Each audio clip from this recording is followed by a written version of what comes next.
Hello everyone, welcome back to our channel English Madhyam. English Madhyam के platform पे हम editorial based practice exercises solve कर रहे हैं। तो स्टार्ट करते हैं आज का session with thought of the day. What seems to us as bitter trials are often blessing in disguise.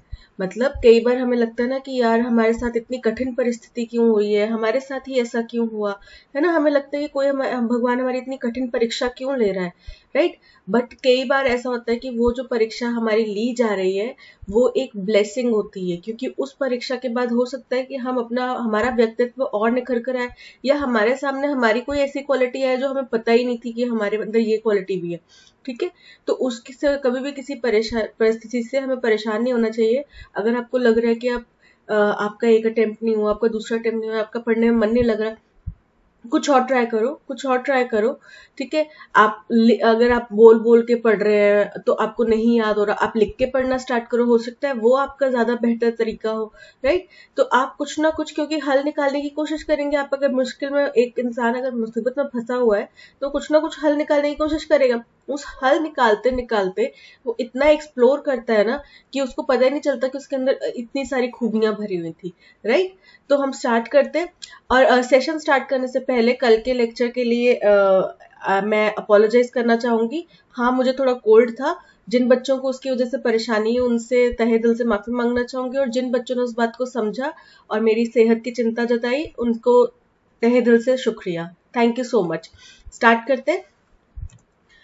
देखो, इंडिया का जो सर्विस सेक्टर है उसमें काफी ज्यादा ग्रेट स्टार्ट हुआ इस फाइनेंशियल ईयर में। इफ वन वर्ड टू, अगर हम केवल और केवल S&P ग्लोबल सर्विसेज के PMI बिजनेस एक्टिविटी इंडेक्स की अगर रिपोर्ट देखें तो केवल उसी की रिपोर्ट के आधार पर इंडिया में सर्विस सेक्टर को काफी फायदा हुआ। इसमें क्या हुआ था, बेस्ड ऑन सर्वेस, इसमें सर्वेस हुए थे 400 फर्म्स के अक्रॉस। ठीक है, और कौन कौन से सेगमेंट्स इसमें इंक्लूड किए गए थे, consumer service, finance, communications. Index reading stood at 62 इन अप्रैल। जो इंडेक्स की रीडिंग थी, मतलब हम जहां पे स्टैंड कर रहे थे, वो 62 था। ठीक है, अप्रैल के लिए। The highest seasonally adjusted figure in 150, और ये हमारा सबसे हाईएस्ट इस सीजन का सबसे हाईएस्ट एडजस्टेड फिगर है 153 मंथ्स में, या फिर 13 सालों में।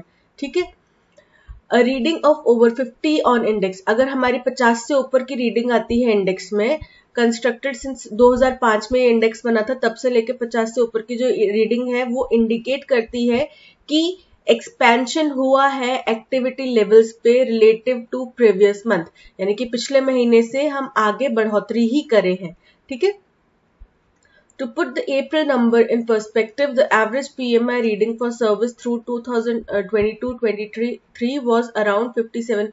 अगर हम अप्रैल को ध्यान में रखें, अप्रैल के नंबर्स को ध्यान में रखें, तो जो हमारा एवरेज PMI रीडिंग था सर्विस सेक्टर के लिए 2022-23 के लिए वो 57.3 के अराउंड था। ठीक है, the increasing importance of service economy to India's total output. जो हमारा, आपको पता है कि हमारा सर्विस सेक्टर में सबसे ज्यादा IT फर्म्स में सबसे ज्यादा जॉब क्रिएशन भी होती है, सबसे ज्यादा उसमें सैलरी पैकेजेस भी हाइक होते हैं, है ना। तो मतलब उसमें बहुत ज्यादा, और अभी इस वक्त क्या है कि हम लोग दूसरे देशों से सर्विसेज बहुत ज्यादा, मतलब हमारे पास लोग आ रहे हैं कि हमें अपनी सर्विसेज चाहिए, आप हमारी कंपनी के लिए ये कर दो, वो कर दो। तो वो यही बता रहे हैं कि जो इंक्रीज हुआ है सर्विसेज की इकोनॉमी में इंडिया में to total output and job creation does not need to be reiterated much, कि कितनी इंपॉर्टेंस है हमारे देश में। सबसे ज्यादा अगर आप कॉलेजेस में पढ़ते हैं, इंजीनियरिंग कॉलेजेस में पढ़ते हैं, तो आपको पता है TCS, विप्रो, ये सारी कंपनीज जो हैं ये मास हायरिंग करती हैं, राइट। ये 100, 200 बच्चा एक साथ लेके जाती हैं, तो डेफिनेटली इनके पास इतनी जॉब रिक्वायरमेंट है तभी ये लेके जाते हैं। अगर आपके पास जॉब रिक्वायरमेंट नहीं होगी तो आप एक भी एक्स्ट्रा एम्प्लॉय क्यों रखोगे? आपको कोई ऐसी रेपुटेशन थोड़ी बनानी है कि हमने देखो इतने बंदे हायर करे, इसका कोई आपको क्रेडिट तो मिलने वाला नहीं है। बट जॉब क्रिएशन है इस सेक्टर में, तभी वो लोग मास हायरिंग करते हैं, राइट। तो बोल रहे हैं कि सर्विस सेक्टर की जो इम्पोर्टेंस है कि हमारी इकोनॉमी में और टोटल आउटपुट के लिए, और जो जॉब क्रिएशन इससे द्वारा की जाती है, इसको हमें दोबारा बताने की जरूरत नहीं कितना इंपॉर्टेंस रखती है। As per the second advance national income estimate of for 2022-23, अगर हम second advance national income estimates की बात करें 2022-23 की, तो द ग्रॉस वैल्यू एडेड जो है वो growth from industry as whole slip to 4.1% with जो पूरी इंडस्ट्री की, जिसमें जहां भी ये हमारी इनकम जहां से भी जनरेट होती है, उस पूरी इंडस्ट्री की जो ग्रोथ है वो स्लिप करी है, नीचे गिरी है, 4.1% पर आ गई है, जिसमें मैन्युफैक्चरिंग इंडस्ट्री जो है, मैन्युफैक्चरिंग में कितना गिरावट आई है, 1.6% का। और दोनों में, ओवरऑल में भी और मैन्युफैक्चरिंग में भी जो है, both of them had grown at around 10%। और ये दोनों ही सेक्टर, यानी कि ओवरऑल सेक्टर भी और मैन्युफैक्चरिंग सेक्टर भी 10% के अराउंड ग्रोथ कर रहे थे 21-22 के साल में, और 22-23 में इतनी गिरावट आ गई है। ठीक है। सर्विसेज जीवीए, अगर हम केवल सर्विस सेक्टर के इसकी बात करें, ग्रॉस वैल्यू एडेड ग्रोथ की बात करें, तो क्या है, is expected to have grown, और इसमें 9.1% की उछाल आया है, मतलब इसने 9.1% ओवर ग्रो करा है, इतना इसने ग्रोथ करी है ड्यूरिंग द ईयर, इस साल के दौरान में 2022-23 की अगर बात करें, accelerating from 8.4% in previous year, और पिछले साल कितना था इसका, 8.4% था। Along with a pickup from the farm sector, services is expected to lift GVA growth in 20। अब हम उम्मीद कर रहे हैं कि 2022-23 में फार्म सेक्टर में भी उछाल आएगा और सर्विस सेक्टर में भी जीवीए की ग्रोथ होगी, कितने परसेंट से, 6.7% तक के लिए। ठीक है, विद जीडीपी राइजिंग 7%, और जिसकी वजह से जीडीपी में 7% तक का उछाल आएगा। ठीक है। On the trade front, India's services export are estimated to have hit a record of, अगर हम व्यापार की बात करें तो इंडिया का जो सर्विस एक्सपोर्ट है वो अभी तक के अपने रिकॉर्ड $325 बिलियन को हिट कर चुका है, रीच कर चुका है 2022-23 में, reflecting a growth of almost, और इसने क्या किया, 28% की ओवरऑल ग्रोथ दिखाई है ओवर द प्रीवियस ईयर, पिछले कुछ सालों में।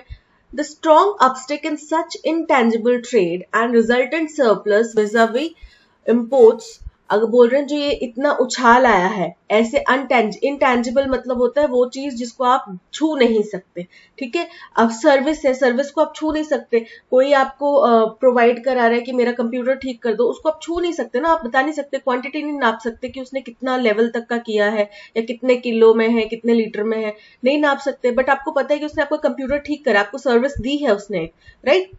तो आप ये भी नहीं कह सकते कि अगर उसने मेरा कंप्यूटर ठीक करने के 500 रुपए लिए तो उसने ज्यादा ले लिए, कम ले लिए, बिकॉज वो उसका प्राइस है, आपको मेल नहीं खाता, आप किसी दूसरे के पास चले जाओ, right.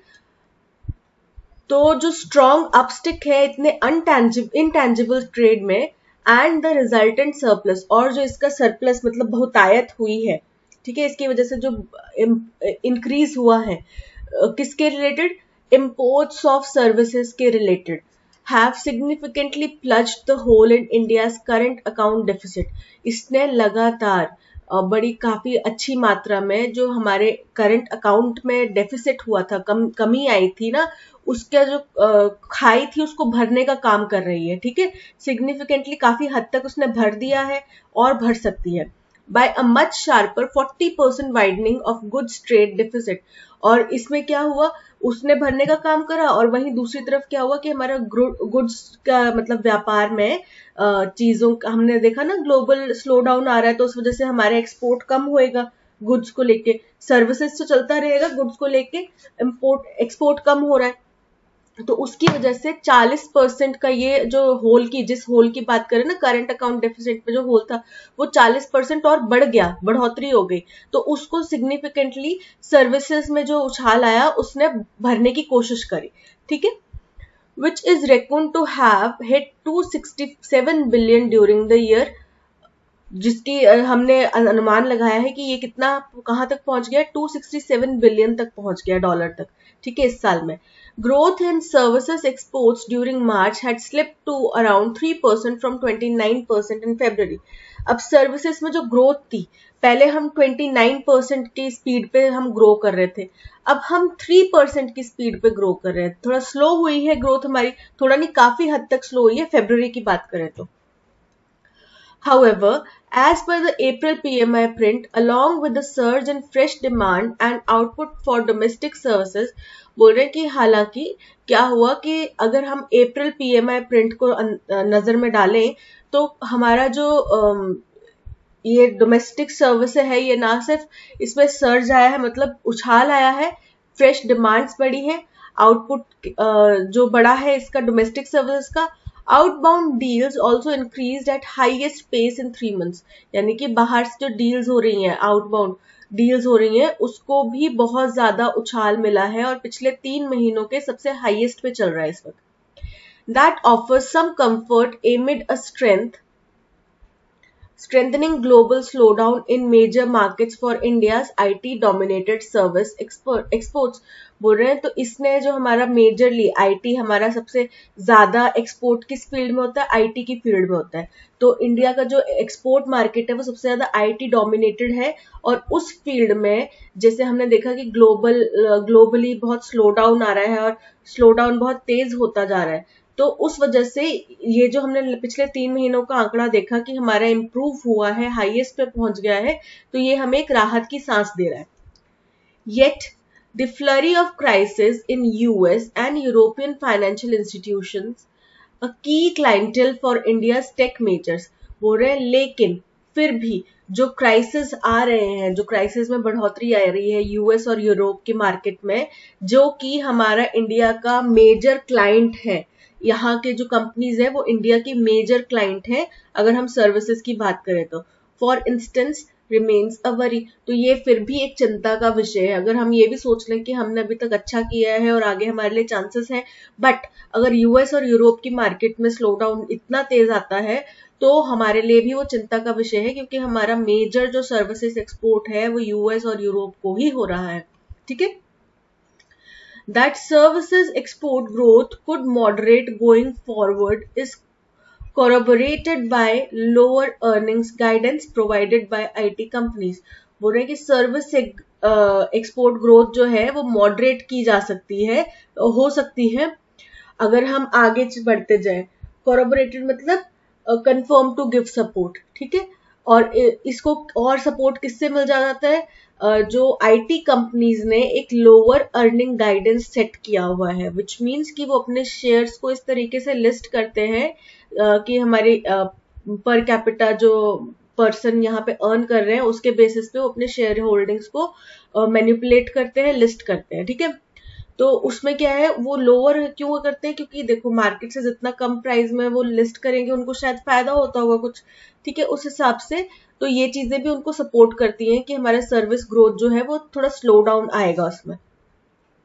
As well as there extended dithering over on boarding young recruits. तो और वो क्या करते हैं कि देखो, जो अब आपने देखा होगा जो लोग इंजीनियरिंग कर कर आए हैं, मेरे को अदर कंपनीज का, अदर सेक्टर्स का पता नहीं है, बट मैं इंजीनियरिंग का बताती हूँ आपको कि जब 2013-14 की बात है, ठीक है, 13-14 की, तो अगर उस टाइम पे कोई आईटी कंपनी किसी पर्सन को रिक्रूट करती थी तो स्टार्टिंग पैकेज 3 to 3.5 लाख ये होता था।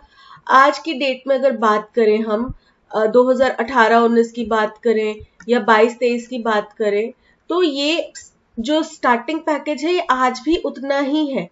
ठीक है, 3 लाख टू 3.5 लाख, किसी कंपनी में हो सकता है 4 लाख हो स्टार्टिंग पैकेज, बट इसमें उन्होंने ज्यादा वो नहीं करा, बढ़ोतरी नहीं करी। जबकि आप देख रहे हैं कि जितना हमारा एक्सपेंडिचर है, जितना हमारा महंगाई बढ़ रही है, तो इसमें भी अगर आपकी कंपनीज अच्छा परफॉर्म कर रही हैं तो आपको स्टार्टिंग पैकेज भी बढ़ाना चाहिए। दैट मीन्स आप जब ऑन बोर्ड करते हैं लोगों को, ऑन बोर्ड करना मतलब कंपनी ज्वाइन करवाते हैं यंग रिक्रूट्स को, फ्रेशर्स को, उस टाइम पे वो क्या करते हैं, उनको सैलरी पैकेज जो इनिशियल है बहुत कम देते हैं। ठीक है, मार्केट ट्रेंड्स के अकॉर्डिंग नहीं देते, यानी कि उनके पिछले सालों के अकॉर्डिंग जो है बढ़ोतरी नहीं होती उसमें। तो ये क्या करते हैं, अपने आप को सपोर्ट करने की कोशिश करते हैं, और इसमें क्या है कि लेकिन वो उनको तो एक्सप्लॉइट कर रहे हैं एक तरीके से। यहाँ पे इस पॉइंट को इशारा किया जा रहा है कि जो हमारी सर्विस ग्रोथ है वो मॉडरेट हो रही है, इसको सहारा दिया जाता है लोअर अर्निंग गाइडेंस से। लोअर अर्निंग गाइडेंस क्या है, जो मैंने शेयर लिस्टिंग बताई, और इस तरीके से भी इसको सपोर्ट दिया जाता है कि जो ऑन बोर्ड करते टाइम रिक्रूट्स को वो लोग कम पैसे देते हैं, कम तनख्वाहें देते हैं, दैट ये भी इस चीज को सपोर्ट करता है। The later is part of uncomfortable trend captured within the PMI reading despite April's boom job creation has remain negligible and input cost have research. बोल रहे हैं ये जो सेकेंड चीज है कि जो ऑन बोर्डिंग करते टाइम यंग रिक्रूट्स को उनको एक्सप्लॉइट किया जाता है, दैट वो किस चीज का पार्ट है, वो इस एक अनकंफर्टेबल ट्रेंड कैप्चर किया गया है पीएमआई रीडिंग में कि अप्रैल में हालांकि सर्विस सेक्टर में बढ़ोतरी हुई है, बट जॉब क्रिएशन यानी कि जॉब ओपनिंग्स वो नेग्लिजिबल रही हैं, जिसकी वजह से इनपुट कॉस्ट जो है और जो हमारी इनपुट कॉस्ट जो है वो रिसर्च हुई है यानी कि बढ़ी है। ठीक है, दोबारा बढ़ गई है कि किसी को भी वापस ज्वाइन करवाने में, किसी को भी एक कंपनी ज्वाइन करवाने में जो लगेगा खर्चा वो ज्यादा हो रहा है।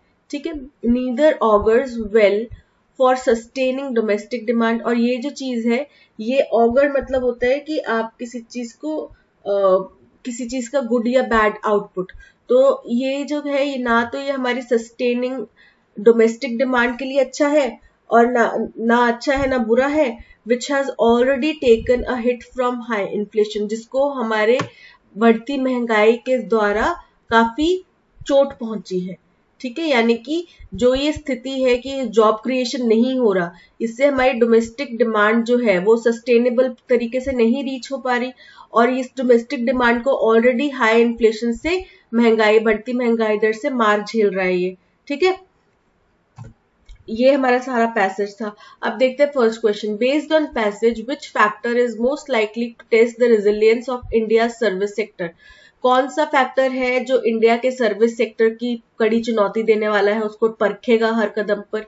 उसको परखेगा ये कि जो मार्केट में ग्लोबली जो स्लो डाउन आया है, ठीक है, उससे क्या होगा, उससे ये जानना पड़ेगा कि भाई आगे, अभी तो हमने अच्छा कर लिया, बट क्या हम आगे भी इसी पेस से चल पाएंगे, क्या हम आगे भी अच्छा परफॉर्म कर पाएंगे।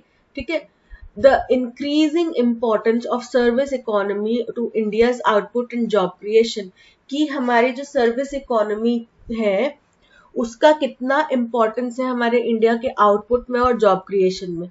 तो ये इम्पोर्टेंस तो है, बट ये इसको परखेगा तो नहीं। ठीक है, क्योंकि इस वक्त तो साफ पता चल रहा है कि इकोनॉमी तो बढ़ रही है हमारी, हम ग्रो तो कर रहे हैं, बट जॉब क्रिएशन अप्रैल में जीरो रहा, मतलब कम रहा, जीरो तो नहीं कह सकते बट कम रहा एक्सपेक्टेडली। तो अभी आगे इसके क्या सिचुएशन होगी वो भी एकदम से प्रेडिक्ट करना थोड़ा मुश्किल है। ठीक है, this is not correct. The steady gross value added growth from industry as a whole, जो बोल रहे हैं कि जो हमारा एकदम स्थिर है, ग्रॉस वैल्यू एडेड जो हमारा स्थिर है, उसने क्या करा, इंडस्ट्री, ओवरऑल इंडस्ट्री में ग्रोथ लाई है, जबकि ऐसा नहीं है, ग्रोथ थोड़ा स्लो डाउन हुआ है। ठीक है, हमने देखा मैन्युफैक्चरिंग की वजह से, मैन्युफैक्चरिंग इंडस्ट्री में गिरावट की वजह से, ग्लोबल डिमांड, गुड्स की डिमांड कम की वजह से, गुड्स ट्रेड की डिमांड कम की होने की वजह से इसमें थोड़ी गिरावट आई है। The cooling of global demand, की ग्लोबल डिमांड में जो गिरावट आएगी सर्विसेज में, तब ये देखने वाली बात होगी कि इंडिया का सर्विस सेक्टर कितना आगे ग्रो कर पाता है। ठीक है, so option C is correct. Which factor could potentially lead to a moderation in India's services export growth in the future? बोल रहे हैं कि इंडिया के सर्विस एक्सपोर्ट ग्रोथ में कौन सी चीज है जो मॉडरेशन यानी कि थोड़ी कमी ला सकती है, कि इंडिया की सर्विसेज जो है वो थोड़ी कम हो जाएंगी। तो जो हमारी सीधी सी बात है, जो ग्लोबल मार्केट में स्लो डाउन आएगा, ठीक है, आईटी डॉ, क्योंकि हमारे को पता है कि हमारा जो एक्सपोर्ट है वो मेजरली जो है आईटी डोमिनेटेड है। ठीक है, यानी कि हम ज्यादातर सर्विसेज ही प्रोवाइड कर रहे हैं, वही हमारा मेजर एक्सपोर्ट का साधन है। अगर ग्लोबल डिमांड में कमी आएगी तो आईटी भी हमारा जो है वो कम होएगा। ठीक है, सर्विसेज कमी होगी, सर्विसेज कमी होगी तो हमारे एक्सपोर्ट अपने आप ही कम हो जाएंगे, तो एक्सपोर्ट ग्रोथ होना पॉसिबल नहीं, क्योंकि इस वक्त हमारी एक्सपोर्ट ग्रोथ इसीलिए अच्छी हो रही है ना, क्योंकि हमारी आईटी कंपनी अच्छी परफॉर्म कर रही है। ठीक है, a surge in fresh demand and output for domestic services, बोल रहे हैं कि जो एकदम से अभी बढ़ोतरी हुई है नई डिमांड्स में डोमेस्टिक सर्विसेज की, उसकी वजह से आउटपुट भी बढ़ा है, जो कि इस वक्त के लिए सही है, लेकिन फ्यूचर के लिए, ठीक है, हम पोटेंशियल फ्यूचर की बात कर रहे हैं। A strengthening global slowdown in major markets of India's IT dominated services export, हमने बात करी कि यूएस और यूरोप ये दोनों है मेजर मार्केट्स, और यहाँ पे अगर स्लो डाउन आता है तो क्या होगा, तो ये होगा कि हमारी सर्विस आईटी कंपनीज जो हैं उनमें जो क्या बोलते हैं उसमें ग्रोथ जो है वो स्लो हो जाएगी। ठीक है, तो option B is correct. According to passage which of the following is are true about India service export. ठीक है, करेक्ट वाले पे टिक करना है हमने। India service exports reached a record $325 billion in 2022-23, growing by nearly 28% from previous year. सही है, ये हमने पढ़ा था कि इंडिया ने अपना हाईएस्ट रीच किया है 2022-23 में $325 बिलियन, और पिछले साल के मुकाबले 28% की बढ़ोतरी भी हुई है। ठीक है, तो ये भी सही है। The growth in services export has mitigated the impact of widening goods trade deficit on India's current account deficit। बोल रहे हैं कि जो ग्रोथ हुआ है सर्विसेज एक्सपोर्ट में, उसने क्या किया, मिटिगेट किया मतलब कम किया जो गुड्स ट्रेड में कमी आई है, गुड्स ट्रेड में जो एक डेफिसिट हुआ है, वृद्धि हुई है। ठीक है, गुड्स ट्रेड की कमी में जो वृद्धि हुई, यानी कि पहले हमारी 5 गुड्स बिक रहे थे, अब 4 बिके, उसके बाद और कमी आई, 3 बिके, उसके बाद और कमी आई, 2 बिके। ठीक है, तो उसके जो इम्पैक्ट वाइड हुआ है उसको हमारी सर्विस सेक्टर में ग्रोथ की वजह से कम किया गया। ठीक है, on India's current account deficit, जो इंडिया का करंट अकाउंट डेफिसिट की में कमी आ रही थी, बढ़ोतरी हो रही थी गुड्स ट्रेड में कमी की वजह से, उसको ओवरकम किसने किया, सर्विस ग्रोथ ने। ये भी सही है। The increased services export have led to a significant rise in job creation within domestic market, जो कि ये बिल्कुल गलत है। हमने पढ़ा कि हालांकि हमारे सर्विस सेक्टर ग्रो कर रहा है, दिस डज नॉट मीन कि हमारे जॉब क्रिएशन भी उतनी है, जॉब क्रिएशन कितनी नेग्लिजिबल रही है। ठीक है, तो ये एक स्टेटमेंट गलत हो गया। फर्स्ट और सेकंड तो अभी तक करेक्ट है, फोर्थ भी चेक करते हैं। IT companies have provided lower earning guidance। सही है, ये हमने पढ़ा था कि IT companies lower earning guidance देते हैं। ठीक है, इस वजह से hinting at a potential moderation in service export growth, और ये इशारा करता है कि आने वाले समय में सर्विस की एक्सपोर्ट ग्रोथ में कमी या मॉडरेशन हो सकता है। तो ये भी सही है, यानी कि फर्स्ट, सेकेंड और थर्ड हमारे करेक्ट है। फर्स्ट ऑप्शन डी हमारा करेक्ट है। What is the synonym for surge? देखो भाई, सर्ज का मतलब होता है बढ़ना। ठीक है, बढ़ना, आगे इंक्रीज करना। डिक्लाइन, नीचे गिरना। सर्ज का मतलब होता है बढ़ना, तो ये तो एंटोनिम हो सकता है। एब का मतलब भी होता है कर्ब करना, किसी चीज में ग्रेजुअल डिक्रीज आना। इंक्रीज मतलब बढ़ना, फॉल मतलब नीचे गिरना। So option C, increase is correct.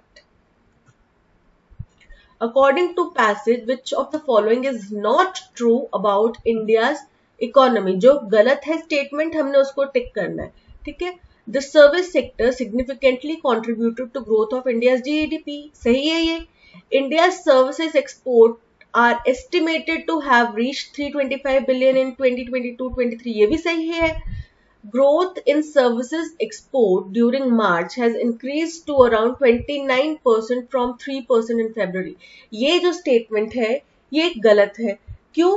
क्योंकि हमें पता है कि फरवरी में जो है वो 29% से हमारे क्या हुआ, यहाँ पे डिक्रीज हुआ है मार्च में, यानी कि पहले फरवरी में 29% की स्पीड से हमारी बढ़ोतरी हो रही थी, अब 3% की स्पीड से। हालांकि बढ़ोतरी हो रही है बट कम बढ़ोतरी हो रही है। ठीक है, तो ऑप्शन सी जो है वो गलत है। A surge in fresh demand and output for domestic services contributed to increase in outbound deals। ये सही है। So option C केवल गलत है, not true है स्टेटमेंट। टोन कैसी है पैसेज की? देखो, टोन उन्होंने काफी इसका अच्छा ऑप्टिमिस्टिक उन्हें बताया है। क्यों? क्योंकि उन्होंने कहा कि हमारे लिए अच्छी खबर है, हम इतना पहुंच चुके हैं, हमारे सर्विस सेक्टर ने जो मैन्युफैक्चरिंग सेक्टर की वजह से या ग्लोबल स्लोडाउन की वजह से जो गिरावट आई है उसको भरने का काम किया है। ठीक है, तो इन्होंने काफी पॉजिटिव इसको बताया है, विच मीन्स काफी ऑप्टिमिस्टिक है। Option A is correct.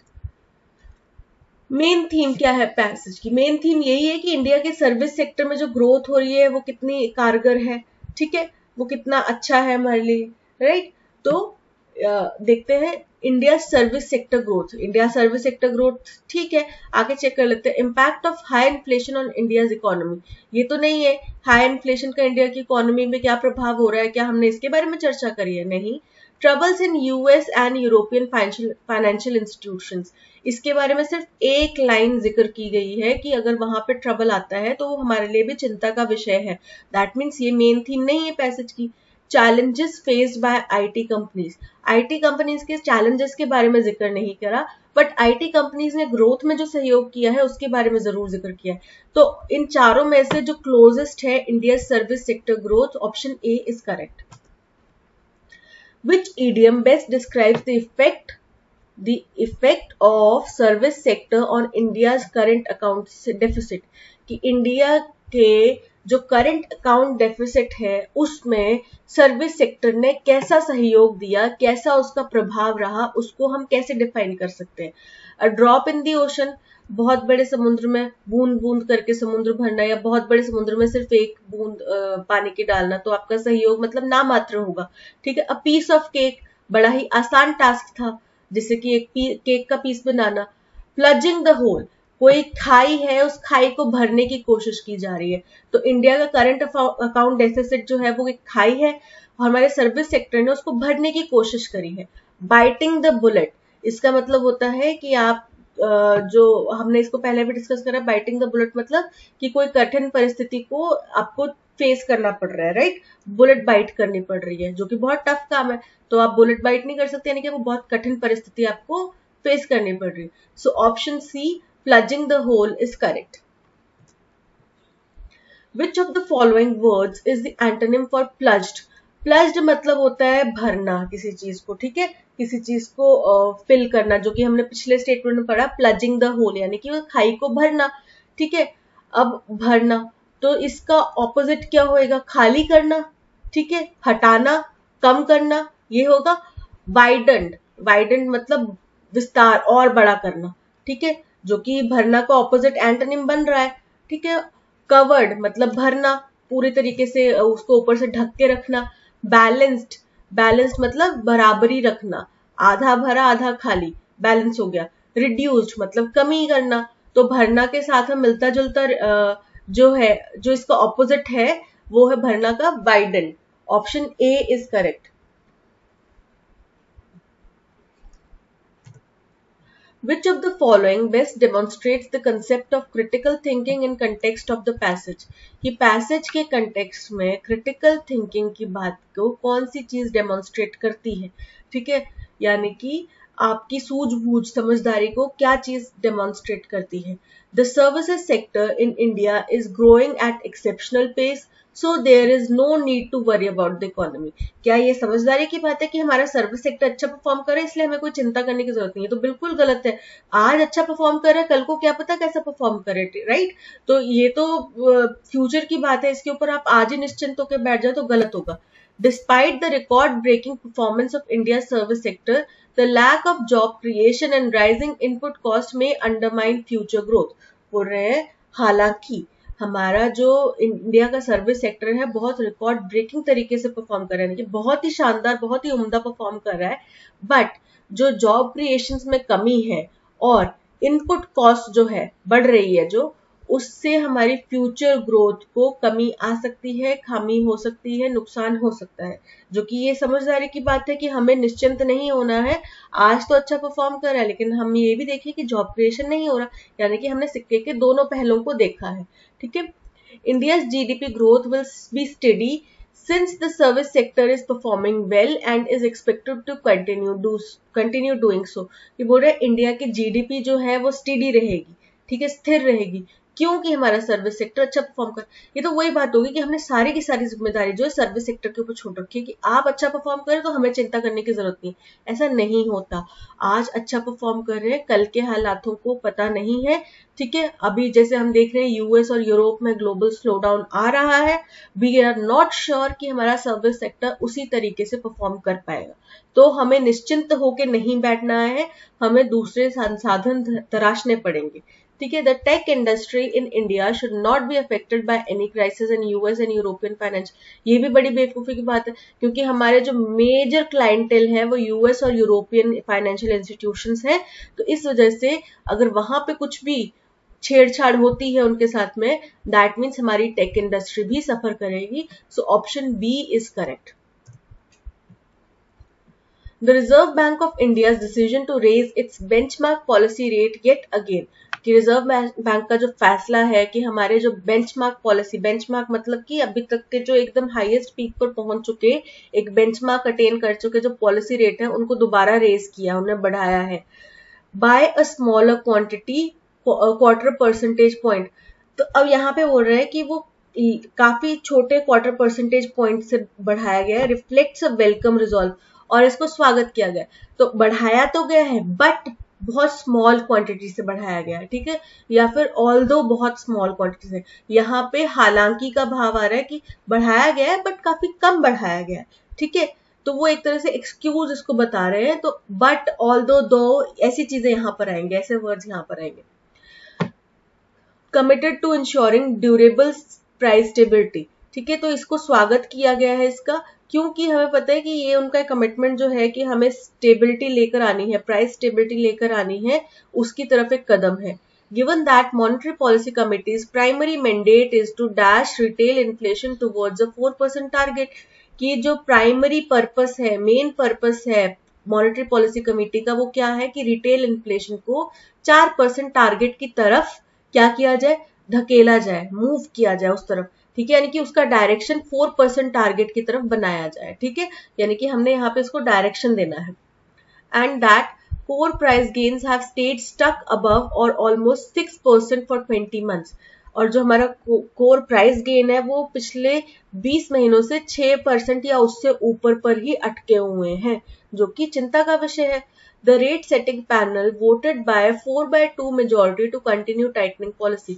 तो जब उन्हें डिसाइड कर, उनका टारगेट है कि 4% पर लेकर आना है, ठीक है, तो जब ये फैसला लिया गया कि हम ऑल्दो हम अपने एक पीक पॉइंट पर पहुंच चुके हैं बट हमें फिर थोड़ा सा बढ़ाना पड़ेगा, ठीक है, इसको 6 मेंबर्स का पैनल था, उनमें से 4 ने इसके पक्ष में वोट करा और 2 ने विपक्ष में। 2 ने कहा कि नहीं, ये सही नहीं है, गलत है, और 4 ने कहा कि हमें करना पड़ेगा, this is our high time कि हमें ये चीज एक्शन लेना पड़े, हमारी मजबूरी है। Governor Shaktikanta Das emphasized the significance of MPC's unwavering focus on inflation when he noted that medium-term growth prospects would be best strengthened by keeping inflation expectations anchored and breaking the persistence of core inflation. बोल रहे हैं कि governor Shaktikanta Das ने इस बात के ऊपर फिर से जोर देकर कहा कि एमपीसी का पूरा अनवेवरिंग मतलब बिल्कुल स्थिर फोकस जो है वो इन्फ्लेशन के ऊपर है, जबकि जब उन्होंने ये कहा कि ये नोट करा कि जो मीडियम टर्म ग्रोथ प्रोस्पेक्ट है वो मजबूत होंगे, ठीक है, क्यों मजबूत होंगे, अगर हम इन्फ्लेशन एक्सपेक्टेशंस को एक पॉइंट पर एंकर करके रख पाए, ठीक है, यानी कि एक जगह पे स्थिर बना पाए, ठीक है, और इससे क्या होगा कि हमारा कोर इन्फ्लेशन जो लगातार बढ़ रहा है उसको भी ब्रेक करना पड़ेगा हमें, ठीक है, तो इसके लिए ये जो हमने टाइटनिंग करी है बहुत जरूरी थी। That inflation remains the key risk to the growth outlook.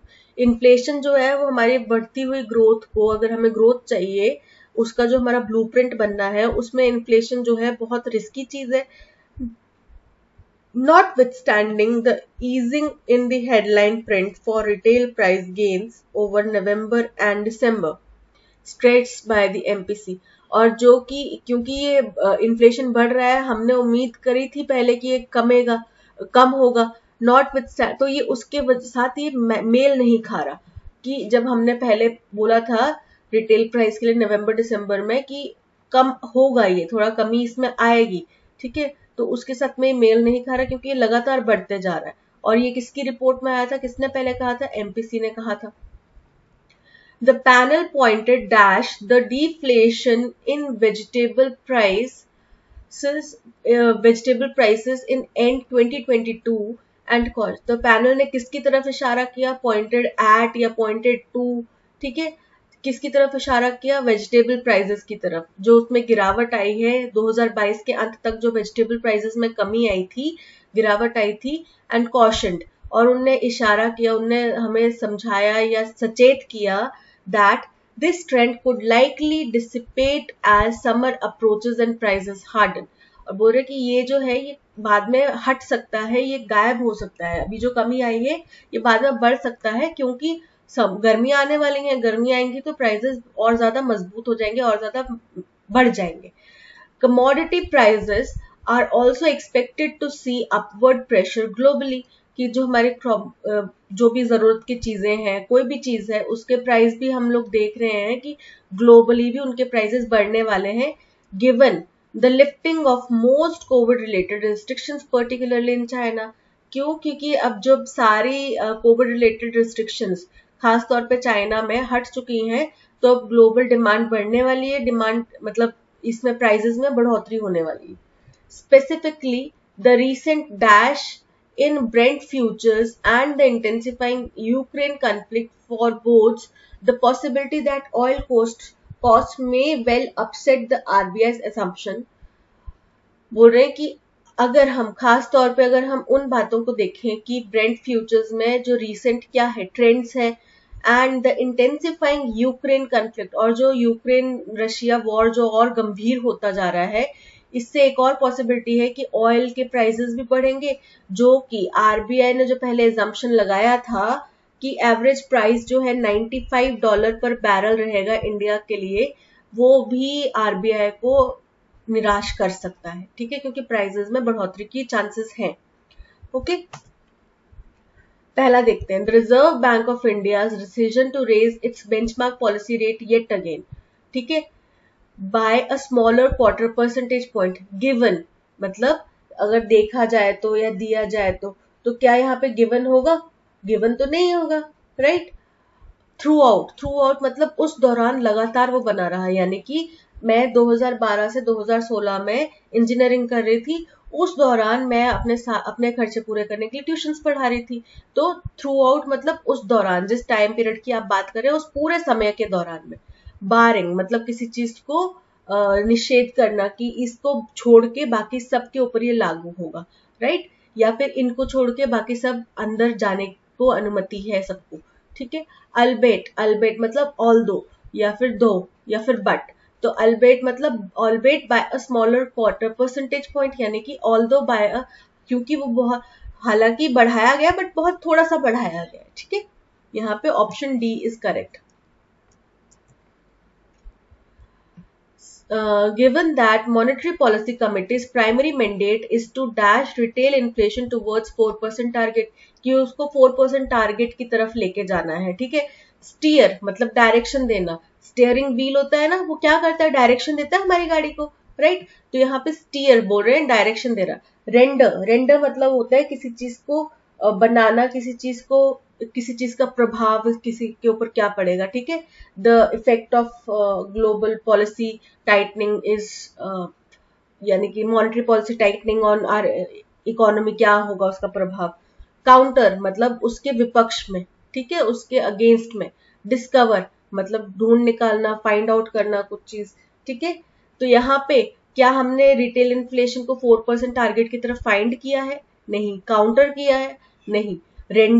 Render मतलब कि क्या मैंने आपको बताया था कि जैसे हम बोलते हैं ना कि बनाना, मेक करना, इस तरफ बनाए रखना, तो 4% पे बना के रखने की भी बात नहीं करेगी, स्टीयर करने की बात करिए, डायरेक्ट करने की, ठीक है।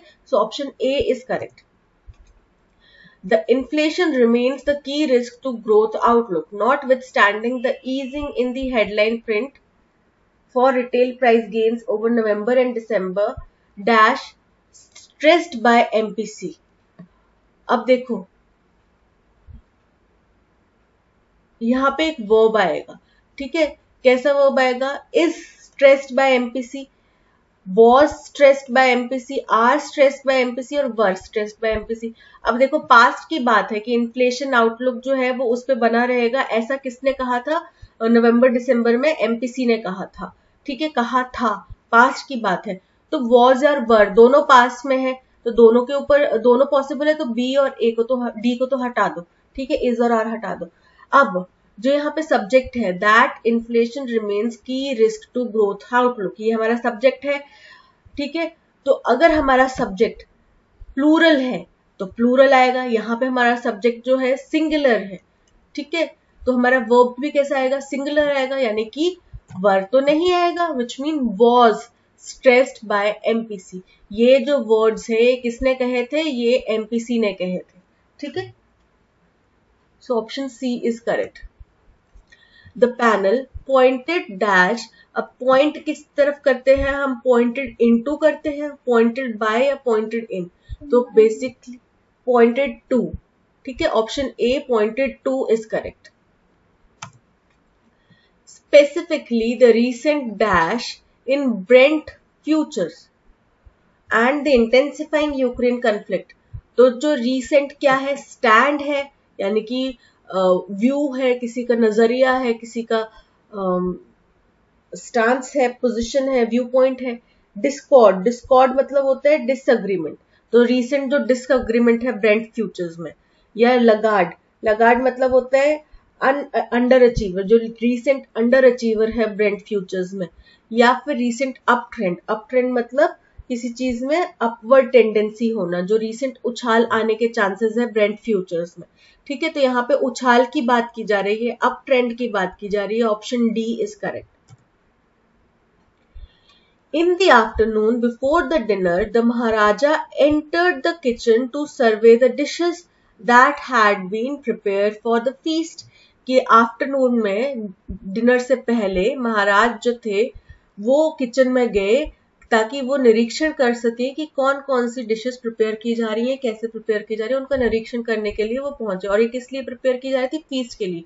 फीस्ट यानी कि भोग, राजभोग, जैसे कि आपने कोई फंक्शन ऑर्गेनाइज करा है। ठीक है, तो वो फीस्ट के लिए। What are you going to do with those vegetable scraps, तुम उन वेजिटेबल के जो छिलके बचे हैं या बाकी अवशेष बचे हैं उनसे क्या करने वाले हो। ही आस्क्ड द कुक, उनने कुक से पूछा। Pointing to the basket of scraps near the cook, उस बास्केट की तरफ जो कुक के पास में एक वेजिटेबल स्क्रैप की बास्केट रखी हुई थी उसकी तरफ इशारा करते हुए उन्होंने पूछा। The cook replied they are waste, we will throw them away. Cook ने कहा कि ये वेस्ट है और हम इन्हें फेंक देंगे। Once the Maharaja of Travancore ordered a grand dinner in his palace. एक बार ट्रेवनकोर के महाराजा ने अपने पैलेस में बहुत ही बड़ा डिनर आयोजित करा। ठीक है, तो ये हमारी होगी फर्स्ट स्टेटमेंट कि एक बार राजा ने बहुत बड़ा भोग आयोजित करा, डिनर आयोजित करा। ठीक है, आफ्टरनून में खाने से पहले वो किचन में गए उसका सर्वे करने के लिए। उन्होंने सर्वे करते हुए कुक की तरफ इशारा किया, कुक को पूछा कि तुम्हारे पास में जो बास्केट रखी हुई है छिलकों से, सब्जियों के छिलकों से, आप उनका क्या करोगे। ठीक है, ये उन्होंने पूछा और कुक ने इसके बदले में जवाब दिया कि ये वेस्ट है और हम इनको फेंक देंगे। ठीक है, 4, तो काफी इजी था ये। SPQR, SPQR ऑप्शन ए में है, SPQR option A is correct. While many vaccines have provided that assurance of life, prevented hospitalization, and also reduced the safety of, also reduced the severity of disease, it is only a nasal vaccine that carries within it the promise of preventing further transmission by countering it at the site of viral entry into the body. और बहुत सारी medicine हैं, बहुत सारी vaccine हैं जिन्होंने ये वादा करा है, जिन्होंने हमें ये सुनिश्चित करा है कि हमारी जिंदगी को बचाया जाएगा, हॉस्पिटलाइजेशन से हमें बचाया जाएगा, और जो ये बीमारी है उसकी सीवियरिटी, उसकी गंभीरता को भी कम किया जाएगा।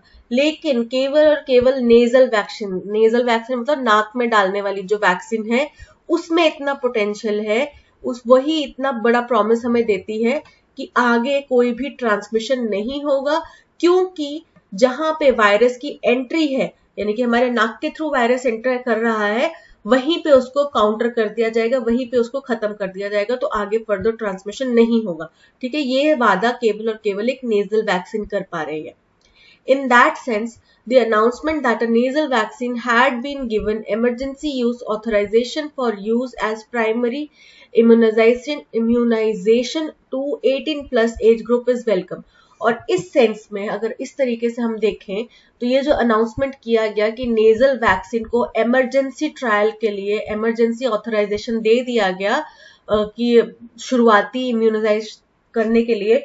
अब हमें आपने देखा ना डोजेस लग रही है हमें वैक्सीन की, तो हमें क्या लग रहा है इंजेक्शन लग रहे हैं, लेकिन नेजल वैक्सीन को एक को जरूरी मंजूरी दे दी कि अगर किसी में लक्षण पाए जा रहे हैं तो उनको नेजल वैक्सीन तुरंत दे दो ताकि वो आगे ना फैले। ठीक है, इम्यूनाइज किसी व्यक्ति की या फिर कम्युनिटी की इम्यूनाइजेशन हो सके। ठीक है, और ये किसको दिया गया 18+ एज ग्रुप वालों को देने के लिए इमरजेंसी परमिशन दी गई है और इस स्टेप को हम स्वागत करते हैं। ठीक है, The history of pandemic has been punctuated periodically by incremental developments in science and medicine. जो पेंडेमिक की हिस्ट्री रही है, किसी भी महामारी की हिस्ट्री रही है, ठीक है, वो ऐसी रही है कि उनको टाइम एंड अगेन बीच में रोक दिया गया। क्यों? क्योंकि हमारे पास लगातार डेवलपमेंट साइंस और मेडिसिन की फील्ड में हो रहे थे। ठीक है, अब ऐसा नहीं है कि हम कोरोना के लिए पहले से वैक्सीन बना थे, लेकिन कोरोना आया तो कितनी फास्ट उसके ऊपर इफेक्ट किया गया। सभी मेडिसिन कंपनीज ने, बाकी कोई भी अपनी रिसर्च एक तरफ रख के, चाहे फार्मा कंपनीज हो, साइंटिस्ट हो, मैथमेटिशियंस तक इस चीज में कूद गए कि हमें पता लगाना है कि ये क्यों हो रहा है। ठीक है, या फिर हम कोई ऐसा लूप फाइंड कर सके कि हमें पता लग जाए कि हर 10-12 साल में ऐसी कोई स्थिति होने वाली है। ठीक है, तो उसको कैसे रोका गया? डेवलपमेंट्स के थ्रू, किसमें? साइंस और मेडिसिन की फील्ड में। Funding, industry and research were ploughed into laboratories. बोल रहे हैं कि हमारे लगातार उसके ऊपर फंडिंग करे जाने लगी, इंडस्ट्री में, रिसर्च में। ठीक है, और लगातार रिसर्च की जाने लग पड़ी। ठीक है, लेबोरेटरीज में लगातार रिसर्च हो रही थी with the hope that their petri dishes would yield solution to save lives and retard the march of the virus. बोल रहे कि इस उम्मीद के साथ में कि पेट्री डिशेस क्या होती हैं, ऐसे गोल करके ट्रेस कुछ होती हैं जिनके अंदर ना वो एक्सपेरिमेंट करते हैं, वायरस रखा है उसके ऊपर, एक ड्रॉप ये मेडिसिन डाली, दूसरी ड्रॉप ये मेडिसिन डाली, और फिर उसको माइक्रोस्कोप के अंडर में वो टेस्ट करते हैं या फिर अलग अलग प्रोसीजर से वो टेस्ट करते हैं। ट्रांसपेरेंसी डिश होती है, मतलब प्लेट टाइप होती है छोटी सी। ठीक है, तो बोल रहे हैं कि उनकी इस उम्मीद के साथ कि उनकी पेट्री डिशेस में एक सोल्यूशन निकल कर आए जिससे लोगों की जान को बचाया जा सके और ये जो वायरस तेजी से आगे बढ़ रहा है, इसका जो मार्च है, मतलब तेजी से आगे बढ़ने की जो स्पीड है, उसको रोका जा सके, कम किया जा सके। ठीक है, तो फर्स्ट जो हो गया हमारा वो हो गया आर की हमारी हिस्ट्री, पेंडेमिक की हिस्ट्री बताई गई है। ठीक है, और उसको कैसे रोका जाता है साइंस और मेडिसिन के द्वारा। ठीक है, ये हो गया हमारा फर्स्ट। सेकेंड हो गया, तो इसीलिए फंडिंग की जाती है लगातार इस उम्मीद में कि जो भी वायरस है उसको रोका जाए, लगातार रिसर्च चलती रहती है। ठीक है, ये हो गया सेकेंड। थर्ड हो गया हमारा पी कि सभी वैक्सीन जो है वो हमारे को जान बचाने का तो आश्वासन देती हैं, बट केवल और केवल एक नेजल वैक्सीन है जो उसको वहीं पे खत्म करने का मामला रखती है। ठीक है, तो उसी वजह से इसके इमरजेंसी ट्रायल के लिए इमरजेंसी ऑथराइजेशन दिया गया, जो कि एक स्वागत करने योग्य स्टेप है। फोर्थ, ठीक है, तो आर एस पी क्यू ये हमारे बन रहे हैं options, R S Q P, ये तो नहीं होगा, आर एस क्यू और एस ये तो हटाई दो, R S P Q, option C is correct. In the city of Kashgar lived a barber who was a great talker. Kashgar के शहर में एक नाई रहता था जो बहुत बातें करता था। ठीक है, once the sultan called the barber to shave his head. एक बार सुल्तान ने उसको अपना सर मंडवाने के लिए बुलाया। ठीक है, the barber started talking non stop instead of shaving him. Barber बस लग गया बातें करने, लगातार बातें किए जा रहा बिना रुके, और उसके बाल काट ही नहीं रहा, उसका सिर काट नहीं रहा, सिर के बाल नहीं काट रहा। द सुल्तान गॉट एंग्री, और इससे क्या हुआ, सुल्तान को गुस्सा आ गया। ठीक है, अब ये बहुत सिंपल सा बन रहा है, पूरा सीक्वेंस वही है जो लिखा हुआ है। ठीक है, P Q R S. Kashgar के शहर में एक नाई था, वो बहुत बातें करता था। एक बार सुल्तान ने उसको अपना सर गंजा करवाने के लिए बुलाया, वहां पे जाते वो बातें करने लग पड़ा और उसका सर नहीं गंजा कर रहा था, सुल्तान को इससे गुस्सा आ गया। ठीक है, तो P Q R S, option D is correct. Successive US administrations have maintained that defense partnership with Pakistan, which is a major non-NATO ally, is a critical component of its global war on terror, a point contested by India. बोल रहे हैं कि लगातार US में जो एक के बाद एक दूसरे चेंज होते आए एडमिनिस्ट्रेटर, सबने इसी बात का हवाला दिया कि पाकिस्तान के साथ में अगर हम डिफेंस पार्टनरशिप्स बना रहे हैं, और पाकिस्तान जो कि एक मेजर नॉन नाटो एलाय है, ठीक है, तो ये बड़ा ही क्रिटिकल कंपोनेंट है हमारे लिए, बड़ा ही जरूरी है, क्योंकि हम टेररिज्म से, हमारा जो वॉर है टेररिज्म के अगेंस्ट, उसको लड़ने में हमारे लिए ये मुख्य कंपोनेंट है। और ये जो वो तर्क देते हैं, इसको इंडिया जो है हमेशा काउंटर करता है, कंटेस्ट करता है, ठीक है। क्यों? क्योंकि आप जिस देश में पहले ही इतना टेरर है, आप उसके देश में सहयोग बढ़ा रहे हैं, तो जाहिर सी बात है कई बार ये इल्जाम लगाए जाते हैं कि पाकिस्तान की आर्म फोर्सेस जो है वो टेररिस्ट को साथ देती हैं। दैट मीन्स कि आप उनके हाथ में अपनी टेक्नोलॉजी प्रोवाइड करा रहे हैं टेररिस्ट के हाथ में। ये इंडिया का पॉइंट रहता है कि आप उनसे दोस्ती क्यों कर रहे हो, आप उनको क्यों इतना आर्म सपोर्ट, डिफेंस सपोर्ट दे रहे हो, जबकि वो उसको गलत इस्तेमाल करने में एक कदम भी पीछे नहीं हटाएंगे। India is understandably upset with the US decision to refurbish the F-16 fighter fleet of Pakistan. India जाहिर तौर पे बहुत निराश है, बहुत गुस्से में है, क्योंकि यूएस गवर्नमेंट ने डिसीजन लिया है कि पाकिस्तान की फाइटर फ्लीट मतलब बेड़ा, ठीक है, बेड़ा, फ्लीट एक कलेक्टिव नाउन है, ठीक है, जो फाइटर जहाजों का उनका बेड़ा है, जिसमें F-16 जहाज को वो रीफर्बिश करने वाले। रीफर्बिश करना मतलब कुछ उसमें नई टेक्नोलॉजी यूज करना, कुछ उसमें अगर पुरानी चीजें खराब हो गई हैं तो नए लगाना, ठीक है, आउटडेटेड पार्ट्स है उनको चेंज करना। तो रीफर्बिश करने के, F-16 फाइटर फ्लीट के रीफर्बिश करने का फैसला उन्होंने लिया है। The fleet has been the backbone of Pakistan air force since the early 1980s। जो बोल रहे हैं कि ये जो F-16 की जो फ्लीट है, ये पाकिस्तान एयरफोर्स का एक मजबूत अंग है, उसकी एक तरह से रीढ़ की हड्डी है, ठीक है। और कब से है ये? 1980s से, जिसको समय समय पर अपग्रेड किया जाता है और रिप्लेनिश किया जाता है, ठीक है, यानी कि अपग्रेड किया गया या फिर दोबारा उसको ऑर्गेनाइज किया गया, ठीक है। तो रिप्लेनिश और अपग्रेड किया जाता है समय समय पर। As the partnership between the two countries grew over the years, good morning, over the years, including and particularly in the defense sector, India continuously raised its concern over this account with US interlocutors। बोल रहे हैं कि जैसे इन दोनों देशों के बीच में साल दर साल पार्टनरशिप बढ़ती जा रही है, ठीक है, और खास तौर पे डिफेंस सेक्टर में इंडिया अपना चिंता लगातार जो यूएस के इंटरलोक्यूटर्स मतलब कि पदाधिकारी हैं जो हमारे साथ बातचीत करने में आते हैं, हम जिनके साथ बातचीत करने में जाते हैं, चाहे कोई भी पद के हो, बार बार उनसे इंडिया अपना कंसर्न इस मसले पे जाहिर कर रहा है कि ये गलत हो रहा है, आप उनको और सपोर्ट कर रहे हैं। दैट मीन्स आप एक तरह से अपनी टेक्नोलॉजी उनके हाथों में दे रहे हैं, टेररिस्ट के हाथों में, ठीक है। तो अब इसमें फर्स्ट आ जाएगा हमारा क्यों, कि इंडिया जाहिर तौर पे गुस्से में है, ठीक है, ये फर्स्ट हो गया। क्यों गुस्से में? क्योंकि F-16 को उनने रिफर्बिश करने की बात कही है। फिर इसके बाद हो जाएगा क्यों के बाद आएगा हमारा आर, क्यों कि ये फ्लीट जो है ये कितने टाइम से वहां पे उनका बैकबोन है, ठीक है। इसके बाद थर्ड आ जाता है हमारा एस, कि जो पार्टनरशिप है वो लगातार बढ़ रही है, इसका बार बार वो यूएस एडमिनिस्ट्रेटर से हवाला दे रहे हैं। बट यूएस एडमिनिस्ट्रेटर ये कहते हैं कि क्योंकि पाकिस्तान एक मेजर नॉन नेटो अलायंस है और अगर हम उनकी डिफेंस को मजबूत करते हैं तो हमारा जो टेरर के अगेंस्ट फाइट करने का तरीका है या टेरर के अगेंस्ट फाइट करने की जो मंशा है वो और ज्यादा मजबूत हो जाती है, ठीक है, जिसका हमेशा इंडिया काउंटर करता है। ये हो गया 4, ठीक है। तो यहाँ पे आंसर आ रहा है QRSP। QRSP, क्यू से 2 स्टार्ट है तो बी और डी को तो आप हटा दो, है ना, बी और डी को हमने हटा दिए। QRSP, QSRP नहीं होगा, QRSP option A is correct. All human lives are precious, but in practice some are seen as less precious than others।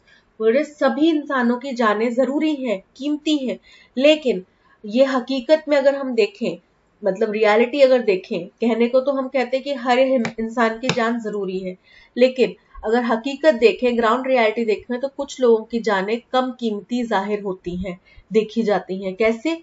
While the job itself is dangerous। अब ये जो है ये हमारा ओपनिंग स्टेटमेंट हो जाएगा कि सभी की जानें जरूरी हैं, ठीक है, हम मतलब एक बात कर रहे हैं कि कोई रिस्की काम की बात हो रही है यहाँ पे।